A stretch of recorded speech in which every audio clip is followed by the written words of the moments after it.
Sup? Dope. Hey guys, this video is sponsored by Shudder. Shudder is the streaming service with the best selection of horror thrillers and supernatural movie series and originals. Okay. Halloween is right around the corner, but why wait for it when you can start streaming now ad-free on all your favorite devices, including iOS, Android, Xbox One, Amazon Fire TV, Roku, and Google Chromecast. Shudder is unparalleled with their unique collection of exclusive and original films, horror classic and blockbuster hits, and you can experience it all for just $5.99 per month or $56.99 per year. Get started streaming the best horror, thriller, and supernatural content. Shudder's expertly curated collection includes must-see titles like Vicious Fun, The Mortuary Collection, and PG Psycho Gorman. Plus, all the best horror documentaries and the hit Creep TV show series from executive producer Greg Nicotero of The Walking Dead. Okay. To try Shudder free for 30 days, go to Shudder.com and use promo code IMR. I literally just talked about it, but I recently watched the first season of the Shudder exclusive Creep Show series, and Alright. He has a loud voice. Come on.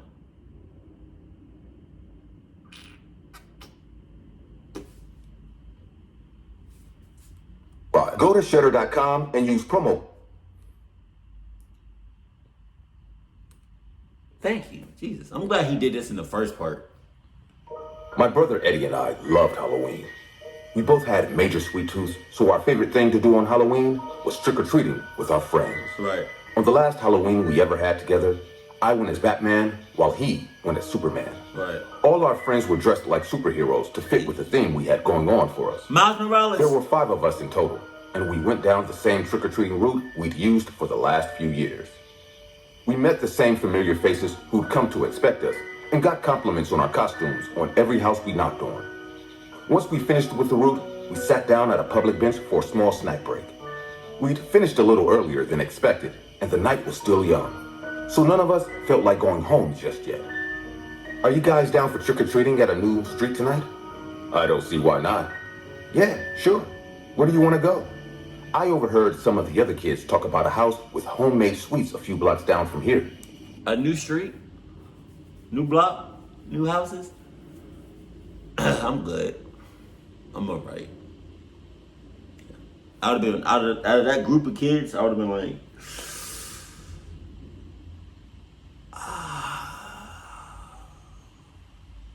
not tonight.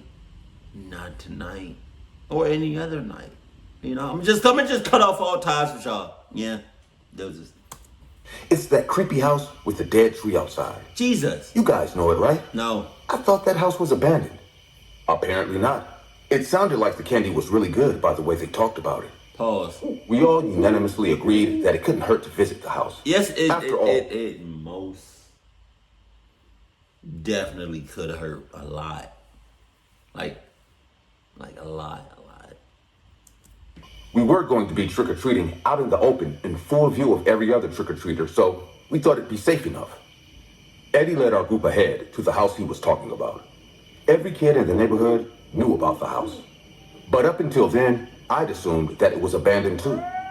The lawn was overgrown, and a single dead tree with branches like gnarled grasping hands stood above the tall grass. There were no Halloween decorations, but the old house with its molded faded wood and crumbling tiled roof looked spooky enough without it. The closest thing to a decoration was a hollowed out pumpkin placed in front of the door with a note reading, "Take only 2." The dusty window beside the door was illuminated from the inside, outlining the silhouette of someone in a witch's hat rocking back and forth on a chair through closed curtains. Inside the hollowed pumpkin were roundish candies wrapped in cheap plastic with no brand. Each of us took 2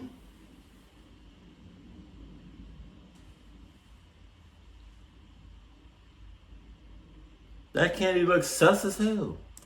candies and went on our way trick-or-treating at every house on the street.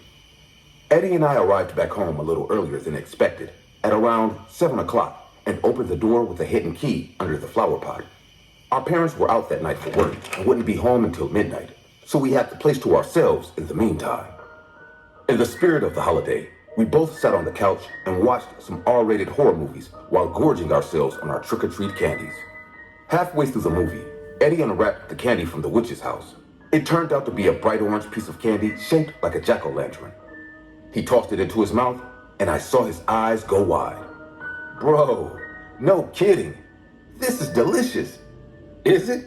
What flavor is it? God. It's cluck flavor. That's the name of it. It's cluck flavor. Flavor cluck. They about to man. I told y'all that Sandy Cheeks. I told you that candy was hella sus. I ain't nah. No brand, no nothing. Bootleg ass rapper, no. I don't know. It's hard to tell. I heard a cracking sound, followed by greedy crunches as my brother chewed on the hard piece of candy. He always did that with hard candy, and I'd be disgusted by it every time. Right after he finished his first jack-o'-lantern candy, he put the other one he got from the house into his mouth before chewing and swallowing it just as quickly. I'm serious. This has got to be the best candy I've ever had. No. I'll tell you comment the best candy you ever had. Ferrero Rocher is my best candy I've ever had so far. I don't know how much money I would ever. I don't know the most amount of money I would ever spend. Wow, the lighting changed dramatically. Oh wow, it's changing right now. Oh, it's changing right now. I don't know the most amount of money I would ever spend on candy. But Ferrero Rocher is kind of expensive, but it's really good. If you say so. We should go get some more at that creepy house. Trick-or-treating time's almost over anyway, so it's not like we'd be taking away from a lot of people. What do you say? Nah, bro, I'm good. You go ahead. I'm happy with my Kit Kat bar. By himself? Suit yourself. I'll be back in like an hour. My ass, you could be back. I eventually did end up trying the jack-o'-lantern candy while my brother was out to get more. It had to be the sweetest piece of candy I'd ever eaten, and I couldn't tell what flavor it was supposed to be either. I guessed that it might have been orange or pumpkin flavored, judging by the shape and color, but I couldn't be sure. I ended up eating both of them, but instead of chewing and swallowing like Eddie did, I just let them dissolve in my mouth. By the time I was finished with both of them, I was already satisfied with what I got. Eddie returned home at around 8 o'clock, right as everyone else. I did not expect him to return that fast. Why he look like that though? I did not expect him to return fast or to return back at all. I'm not even gonna hold you. But he looked a little weird. Why he looked like that though? Was calling it a night. His trick-or-treat bag was topped up with the plastic-wrapped pumpkin candy, and he happily munched on them as we continued to watch horror movies on the TV. I didn't bother to ask if he'd share his special candy. I doubt he'd give them to me, and I was content with what I already got anyways. Eddie got sick later that night. Our parents assumed that he just had a bit too much candy that night. It wouldn't have been the first time. I thought the same too, until he started vomiting right before bed. I helped him to the bathroom and rubbed his back as he emptied the contents of his stomach. I tried not to look at his vomit before I flushed it because, gross. But something strange caught my eye as it was being flushed away.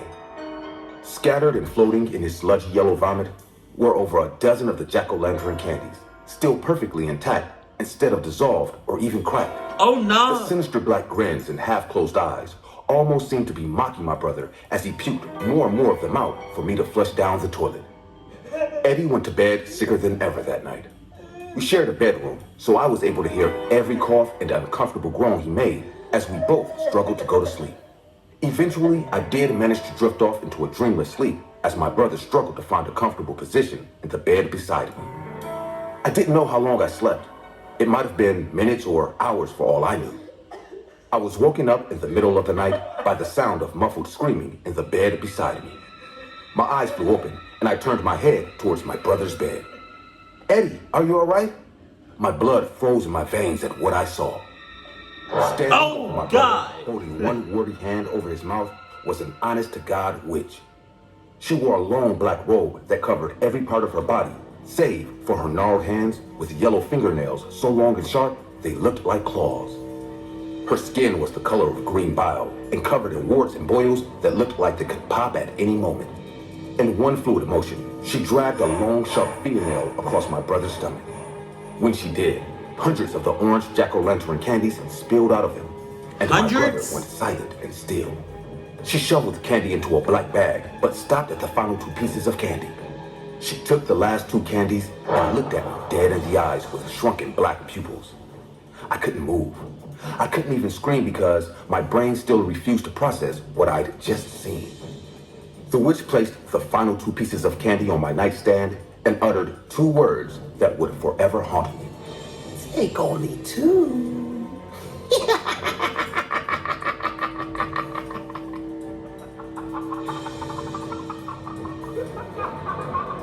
Oh no.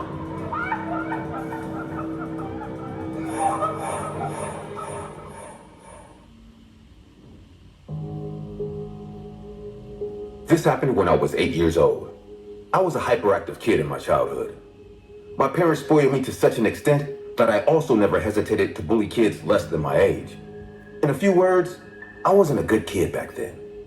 My mom never denied anything that I put my hands into, and my dad thought giving everything to a child is the key to raising them in the right way. How terribly wrong they were. I couldn't make many friends as all the kids in the neighborhood saw me as a menace. Even though their parents complained about my cruel behavior, my parents ignored them and went on saying, I am the best and other kids are just jealous of me. Let me tell you this, when a parent hides the fault of their kid and encourages them even though they are wrong, that kid can never grow up to be a good human being. My parents made me believe that I own this world, and no matter how many wrongful deeds I do, they'll always be there to save my ass. It was prior to Halloween. The entire town was getting... Back up. That was sus.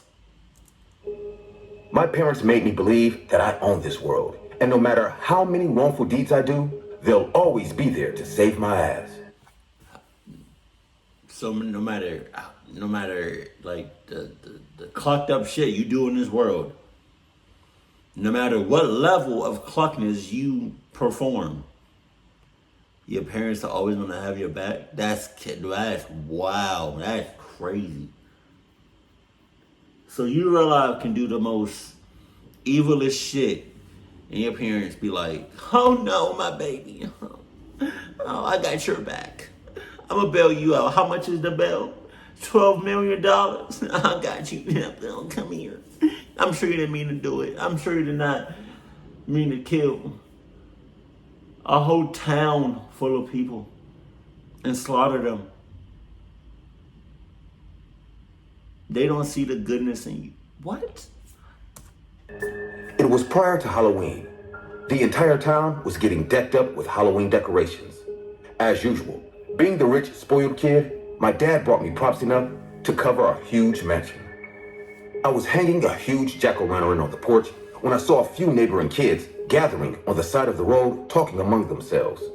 What are you guys up to for tonight? Nothing. I asked them. Nothing. I'm not up to. We're not up to nothing. Don't talk to nothing. Nothing. Nothing.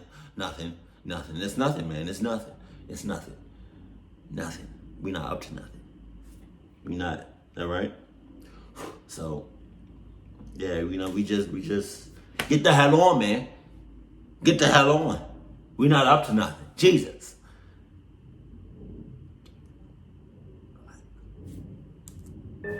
Nothing. Just planning which house to hit first for trick-or-treating. Can I come with you guys? No. No. Leave us alone, you freak. Oh. Honestly,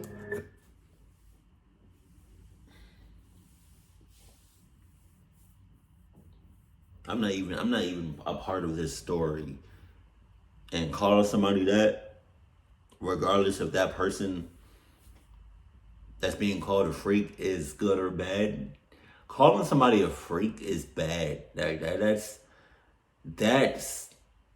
one of the lowest of the lows you can call somebody. It's like, up there with calling a female, the B word. Calling somebody a freak. That's rough. That's hard. That's damn. And I feel like he gonna cluck somebody up or him. It was the first time I realized how everyone hates me except my parents. And trust me, it wasn't a good feeling at all. Yeah. But I was only 8 and I had no one who could tell me where I was going wrong. Because to my parents, I can never be wrong. I ran to my room, cried in the bathroom for some time, and then went into a full-on raging mode. I decided I will go trick-or-treating alone and I will collect the highest number of candy, more than any other kid. As the night fell, every kid set out on their candy quest, dressing in various Halloween costumes. I lit up all the candles of my pumpkin heads with my dad and went to get ready for my personal adventure. I didn't tell them that the other kids have discarded me to avoid any interference from my parents in this matter. I dressed as Count Dracula. Wow. My dad bought me a nice cap with a red collar just like the Count wears. I took my bucket and went out on the... I hope he don't real life be sucking blood, human blood. Like real life killing people and sucking human blood. Please. Because that's one hell of a costume. And considering, you do some evil stuff, that's ironic for him to wear that. Road. Kids were in front of every house. I could hear them scream in joy. Trick or treat. Let them be. I will collect on my own. I started walking up to the houses and asking for candy. Because of the notorious reputation that I created in this town, no house owner gave me more than 2 pieces of candy. Damn, he is gonna clock people up. I got a bad feeling about this. That were too small. One house owner even said, "Why are you asking for candy? Couldn't your dad buy a store? Get off my porch, you rich brat." Damn! Tears rolled down my eyes as I couldn't take that anymore. I ran away to hide my miserable self. I ran amidst the woods on that moonlit Halloween night. I didn't care where I was going. I never thought for once that at this hour, the woods aren't safe for an 8-year-old. After running for 10 minutes straight, I sat under a bushy tree and began to sob. I don't know how long I went like that. My concentration broke hearing 2 voices coming from a close distance. I got up and saw a small wooden house lurking at some distance. I could see shadows of a man and a woman on the other side of the window curtain as pale yellow light illuminated them arguing over something. I slowly walked to the house and read the name on the gate, Mr. and Mrs. Ginsburg. The reason I have never heard about them is that they live on the outskirts. I went to the main door and heard them arguing. "I am never going to leave you the key. You're a bloody junkie. You don't deserve my hard-earned money." "Oh, really? You were living in my house? Don't forget that, old hag." Saying this, Mr. Ginsburg slapped his wife and I heard her screaming while she fell on the floor. The fight got more intense and I was thinking of returning home when I peeked one last time from the porch window. The curtain on the window was tattered from one corner and I could see inside the house clearly from there. Just then, my eyes discovered a bowl full of candy lying on the dining table. Come on, man. Come on, man. This guy just slapped his girl. Put his hands on her. Is this the best time to do that? To get the candy? Is this the best time to do that shit? No, it's not. Cause what makes you think he not gonna slap the hell out of you? I'm saying. I knew it would be easy for me to get candy from them, as they won't recognize me. Being the adamant kid I was, I rang the doorbell and heard footsteps stomping on the floor. A rusty-looking man opened the door and exhaled a... God damn. Shit. That little thing in the background that's hanging on the wall does not help. He looks like... You ever seen Breaking Bad? He looks like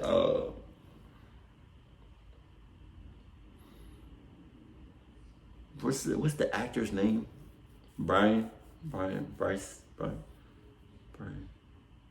The teacher. You know, one of the main actors, but he the teacher. He looked like him, but from another dimension. I'm not even gonna hold you. Cloud of smoke from his foul-smelling cigar. What do you want? Trick or treat? There's no treat here. Get lost, you piglet. Saying this. All right, he on some such shit, because how you gonna have a big ass bowl of candy talking about what do you want on a night of Halloween? The man slammed the door hard in my face. This is my only chance not to return home empty-handed, so I came up with a plan. I went to the other side of the house, searching for the back door. Don't stop. Luckily, there was a dog door adjacent to the back door. I knew they didn't have any dogs because, since I've come here, I haven't heard a single bark. I stood near the back door silently, waiting for one single chance. They were still in the living room, so I knew if I entered the house now, they would definitely catch me. Screaming and shouting, Miss Ginsburg stormed upstairs, and her husband too followed. Finally, I thought. I crouched down and entered the house from the dog door. In and out, in and out, in and out. Voices could still be heard from upstairs. The house had a weird stench, like something had died in there. Come on. I thought it better not to waste my time, so I slowly crawled under the dining table and sat there for a few seconds more. When I got absolutely sure that they were not coming downstairs soon, I grabbed the bowl from the table and poured all the candy into my bucket. It was filled with all kinds of sweetness. All right, great. Now get the hell on. Every second counts right now. Every second counts right now. Every second counts right now. I even got a big chocolate bar.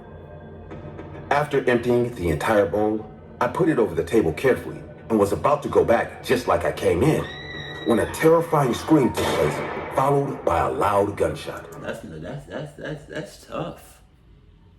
That's none of my business. I thought I got you. What the hell? That's tough. I don't know what to tell you. Yeah. Hold on. Give me a second, y'all.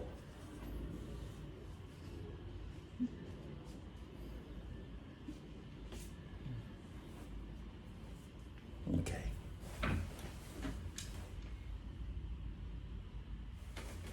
Yeah, no, that's crazy. That's none of my business. No, I would have just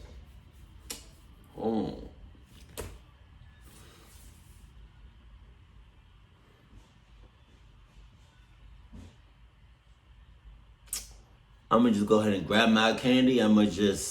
That's it. I should have been here in the first place. After that, everything got quiet. My heart skipped a beat. Oh my God.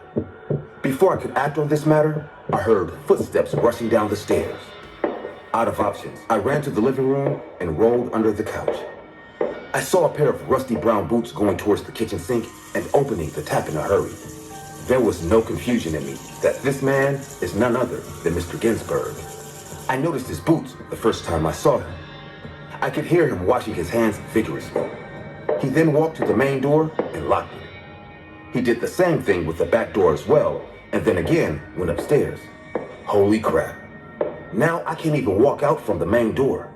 If he heard me trying to unlock his door, I would be in great trouble.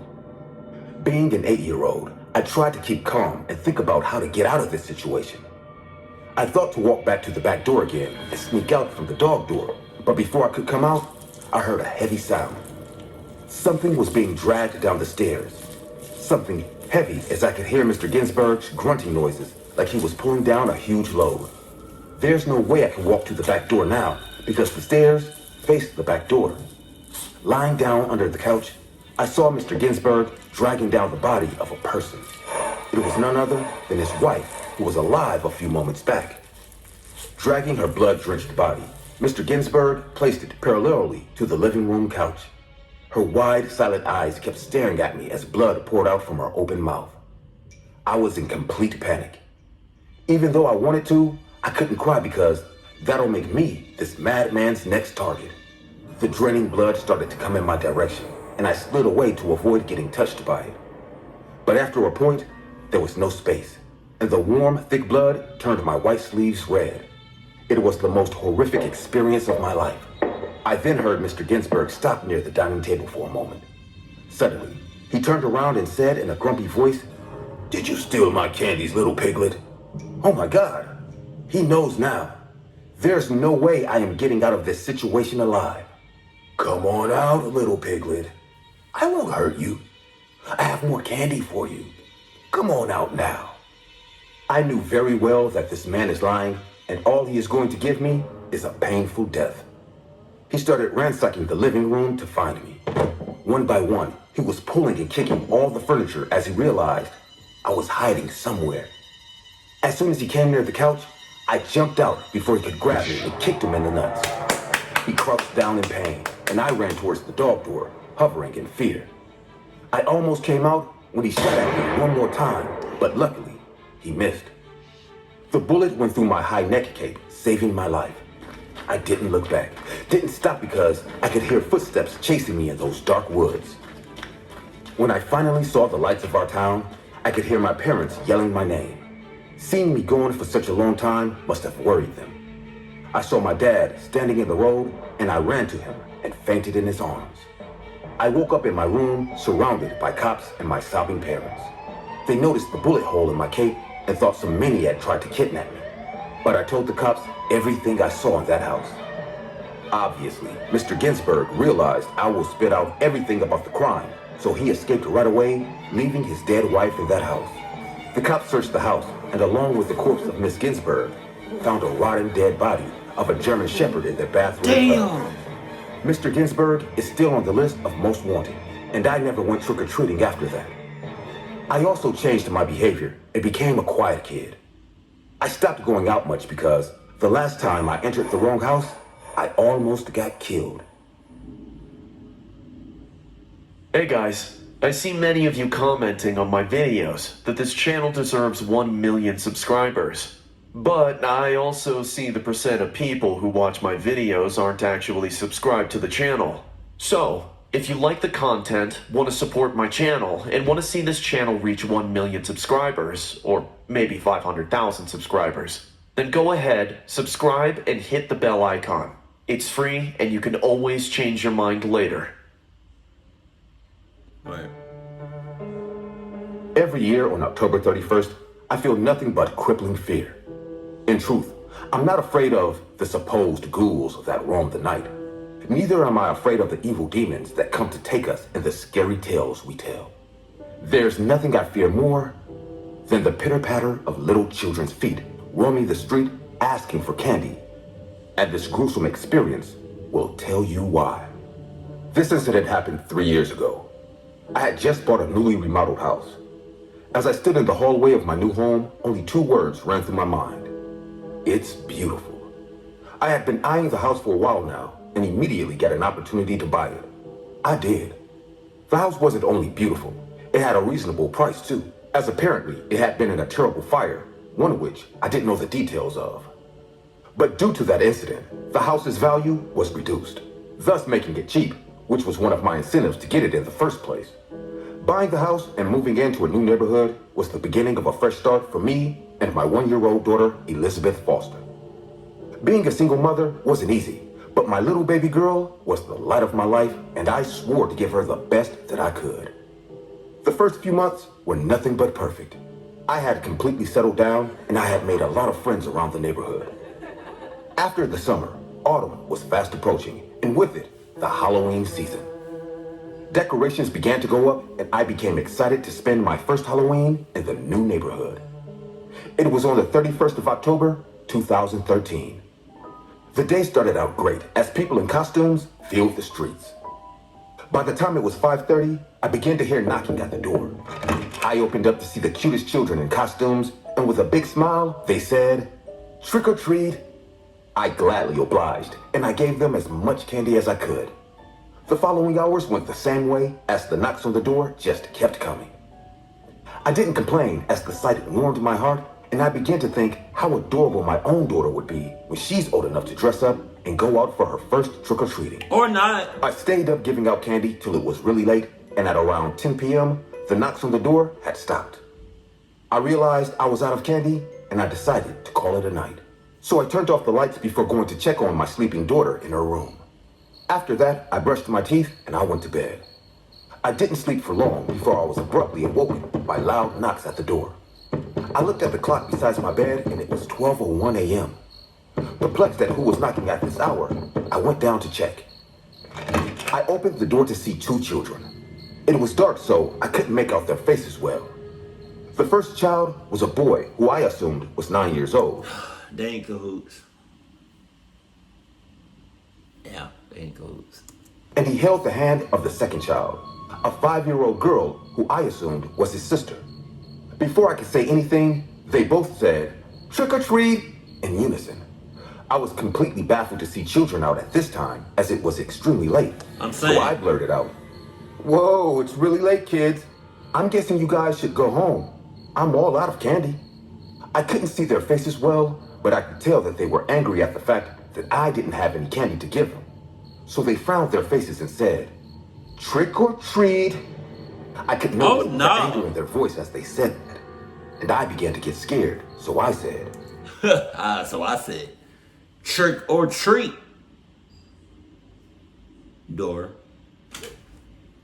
Glock, glock, glock, glock, glock, glock, glock, glock, glock, glock, glock, glock, glock, everything. "You kids should really go home. It's not safe out here, and it's no time for pranks." Nothing but silence answered me as the children stood there staring at me with a hint of anger in their eyes. I assumed they were still trying to pull a prank, so I bid them goodnight before closing the door. I began to make my way upstairs, thinking about how odd the recent occurrence was.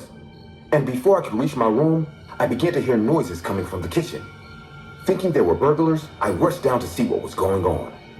I reached there to see the two children I just saw outside inside my kitchen. God and one of them damn. now held a lighter in their hand. The smell of gas began to fill the room as I looked to the gas cooker and realized it was on full blast. Before I could utter a single word, I heard the sound of the lighter and I watched my house go up in flames. Within seconds, the fire had spread everywhere as I was surrounded by flames. I watched in horror as my home began to burn. I looked forward to see the children, who were now engulfed in flames, begin to laugh. I watched as the fire peeled off their skin and the smell of burning flesh began to fill the room. But to my horror, the children who were still completely unfazed continued to laugh as they were burnt alive. The scene was ghastly and it transfixed me for a while. I began to hear little screams from upstairs and I realized my daughter was still in her room. You just realized that shit? What? "Lizzie!" Before rushing upstairs to her room, before I could reach the door, a huge chunk of burning debris fell from the roof and blocked my path. I tried to maneuver the blockade, but there was no way as the entrance was completely blocked. I tried to get back down the stairs to get some help, but the stairway was blocked too as the flames were everywhere and the ceiling had begun to crumble around me. In that moment, I felt nothing but helplessness, hopelessness, and despair as her screams filled the house. Nothing in this world can be compared to what I was feeling as I heard her die and not being able to do anything about it. The pain was unbearable as I was her mother, and in some way, I also felt her die. The smoke began to rise and breathing became extremely hard. I began to choke as I fell to the floor. The world around me began to fade away and I was beginning to give in. I felt arms grab a hold of me and pick me up from the floor. The following seconds were a blur. But before I knew it, I was out of the house and surrounded by firefighters. I began to scream. "My daughter is still inside! Help her!" They began to rush back in, but the house began to collapse on itself. And God damn.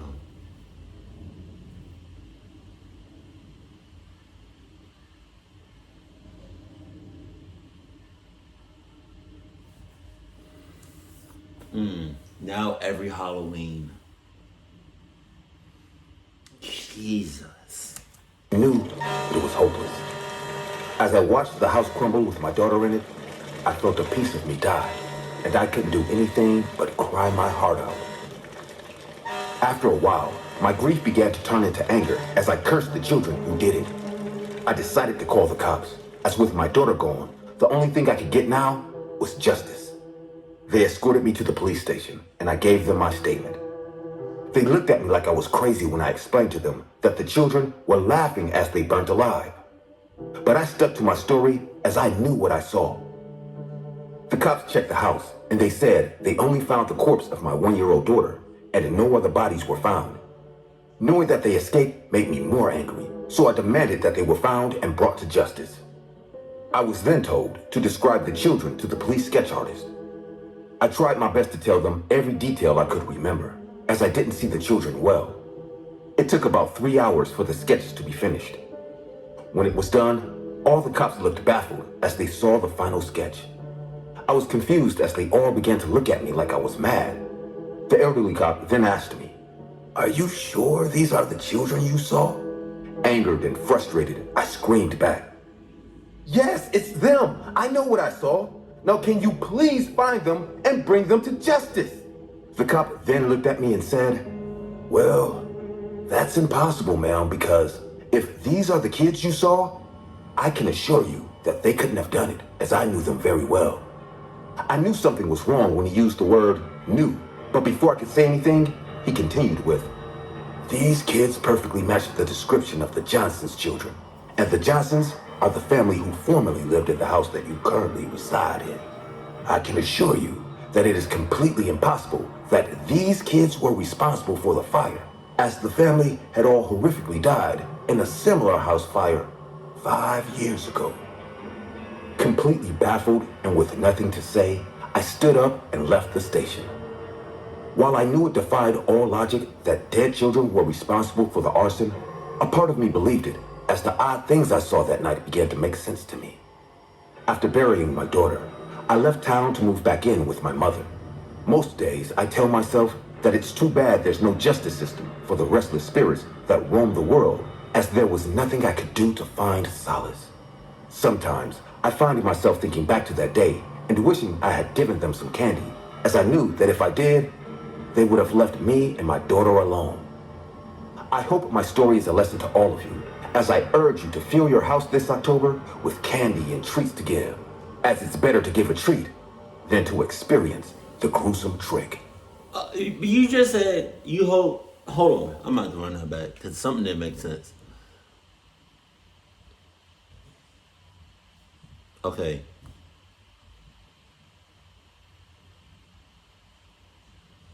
To find solace. Sometimes I find myself thinking back to that day and wishing I had given them some candy. That day? How you gonna give candy to some ghosts? That don't make no sense. Or this happened 5 years ago. No. How? That didn't make no sense. I was gonna say maybe it happened 5 years ago and she didn't give them no candy. So then 5 years went past and the kid, the ghost, the spirits burned her house down. I don't know. But needless to say, like, that was ridiculous. The first story, just take two. That's another thing for Halloween. Just take two. You see a sign that says just take two or just take however many. You just take that much. Do not exceed it.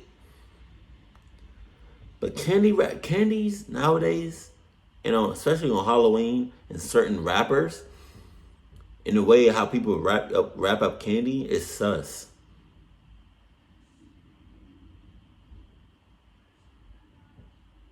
And then the second story, I think, with the guy that killed his wife or whatever. That boy was moving hella slow, like hella slow.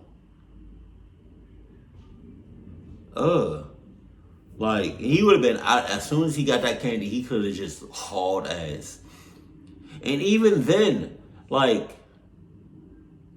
you said, you was scared that if you was to unlock the front door or whatever, that he was gonna hear you. But he's upstairs. You would have still had, enough time, enough space to get out the door,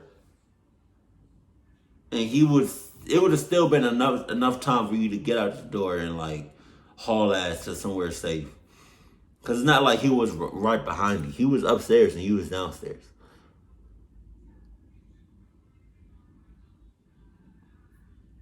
But yeah, please be safe out here. Keep it cool, keep it classy, and I love you. Stay happy, my family.